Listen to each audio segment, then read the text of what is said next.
Tuangalie uthibitisho wa muunganiko wa mwanadamu kupitia neno la Mungu. Tutasoma katika Wathesalonike wa kwanza sura ya 5 ule mstari wa 23.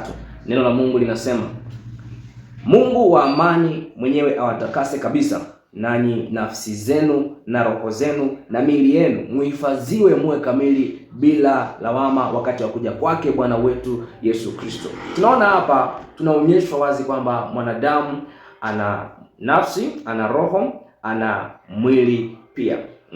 Ni hivyo vitu vitatu.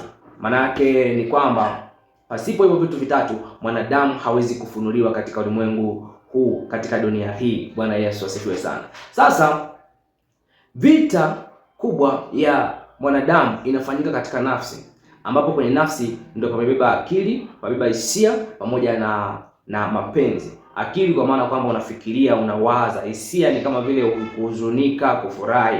Lakini mapenzi ni vile sasa unaamua ufanye au usifanye, ufanye kipi au usifanye kipi. Bwana Yesu asifiwe. Ipo kwenye nafsi. Sasa Warumi anatuagiza kwamba tusifuatishe namna dunia hii, bali tufanye upya kwa kugeuzwa nini? Nia zetu zigeuzwe, akili zetu zigeuzwe. Nia ni akili, maana yake fahamu zetu, nafsi zetu maana yake zigeuzwe. Nafsi zetu zisiwe kama zamani. Maana yake nafsi zetu zikibaki kama zamani, licha ya kwamba tumeokolewa, bado tutaendelea kuishi kama watu ambao hatujaokolewa. Ni kweli wa Efeso 2:8-9 anatuambia kwamba tumeokolewa si kwa matendo, mtu yote asijisifu, tumeokolewa kwa neema. Hatujahusika, hatujatumia nguvu yoyote ile kujiokoa. Lakini baada ya kuokolewa, maisha yetu au badiliko la maisha yetu yanatakiwa athibitishe kwamba tumeokolewa. Kama hakuna badiliko kwenye maisha yetu, maana yake hakuna uthibitisho kwamba tumeokolewa. Sasa kwa sababu roho yako inaokolewa mara moja tu, ikishaokolewa mara moja tu, inabaki sasa nafsi ndio inaendelea kubadilishwa kupitia neno la Mungu. Kila wakati, kila siku inaendelea kubadilishwa, kufanywa upya, kugeuzwa. Maana yake nafsi yako ikishabadilishwa sasa itapeleka impact kwenye mwili wako. Maana yake inaanzia roho, inakuja nafsi, inakuja mwili. Maana yake roho inaokolewa mara moja pasipo juhudi zako wewe mwenyewe. Ikishaokolewa roho yako, nafsi yako inaanza sasa kubadilishwa kwa neno la Mungu. Ndio maana ni msingi sana kuhudhuria ibada, kukaa chini ya walimu, wachungaji, watumishi wa kiroho ambao wataitrain nafsi yako iweze kubadilishwa. Kwa hiyo nafsi yako ikishabadilishwa sasa, maana yake mwili wako utabadilika pia, kwa sababu nafsi yako tumesema kwamba ndio ina akili,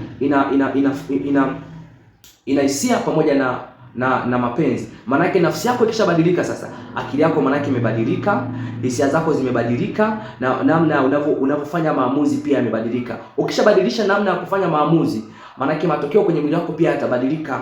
Kama hujabadilisha namna ya kufanya maamuzi, it means that matokeo ambayo ulikuwa unapata kabla hujaokoka utaendelea kuyapata hata kama umeokoka. Hii ndio shida kubwa kwa waamini wengi sana. Tunakuwa tunateswa na dhambi, tunaishi maisha ya uovu, tunajaribu kupambana kubadilika, kuacha, tunashindwa kwa sababu hatujageuzwa kwanza nafsi zetu. Kumbe inabidi nafsi zetu zigeuzwe kwanza. Zikishageuzwa nafsi zetu, zitasaidia roho zetu kuwa na ushindi dhidi ya mwili, kama Paulo anavyosema kwamba roho ushindana na mwili. Roho inataka itende matendo mema, lakini mwili unataka utende mambo mabaya. Kwa hiyo sasa, ili roho zetu ziwe na ushindi, ili miili yetu iwe inatenda matendo mema, maana yake inabidi kwanza tubadilishwe nafsi zetu. Kwa hiyo hakikisha unabadilishwa nafsi yako kabla hujaanza kushindana na dhambi, kwa sababu huwezi kushinda maisha ya dhambi kama hujaruhusu neno la Mungu libadilishe nafsi yako. Na huko kubadilishwa sio kuboreshwa, ni kufanywa upya kabisa. Ndio maana Wakorintho wanasema kwamba mtu akiwa ndani ya Kristo amekuwa kiumbe kipya. Na Yohana sura ya 3 pia anatuambia kwamba tunazaliwa mara ya pili. Kama umezaliwa mara ya pili, maana yake ni kiumbe kipya ambacho hakikuwepo. Kama ni kiumbe kipya kabisa, maana yake hata matokeo mapya yanabidi aanze kutokea kupitia kubadilishwa nafsi yako. Lakini usipobadilishwa nafsi yako, usitegemee kupata matokeo tofauti. Yaani akili yako, mawazo yako, fahamu zako, namna unavyoamua, namna unavyopanga mambo yako, usipobadilisha, maana yake utaendelea kupata matokeo yale sawa na kipindi ambacho haujaokoka. Kwa hiyo shida sio kwamba Mungu hana nguvu. Shida ni wewe ambaye unaendelea ambaye hutaki kubadilishwa. Wewe ndio mwenye shida. Ubarikiwe na uwe na wakati mwema.